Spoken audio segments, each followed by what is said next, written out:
Hello বন্ধুরা, তো আজ আপনাদের সাথে শেয়ার করছি রাজস্থানের ডিশ ডাল ঢোকলি।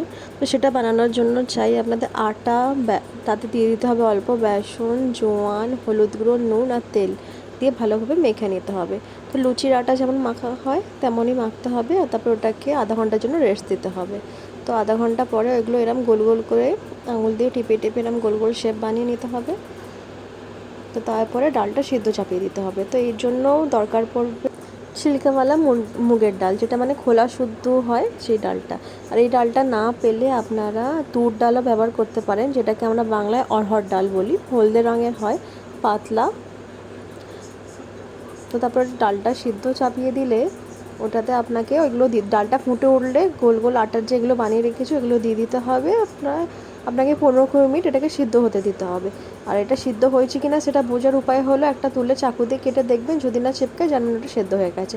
তো তারপরে দিয়ে দিতে হবে ফোড়নের জন্য লাগবে অনেকটা দেশি ঘি, তাতে চলে যাবে হিং, জিরে গুঁড়ো আর আদা কুচি। বাস তাহলে রেডি আপনার ফোড়ন দিয়ে এলে। ফোড়ন দেওয়ার পরে আপনি 15 মিনিট ওটাকে ভালোভাবে আরও ফোটাবেন, ও টেস্টটা ভালো আসবে। তারপরে নাবিয়ে ওপর দিয়ে আর একটু ঘি আর লেবু দিয়ে সার্ভ করে দিলে রেডি। আর খেতে খুব দারুণ হয়।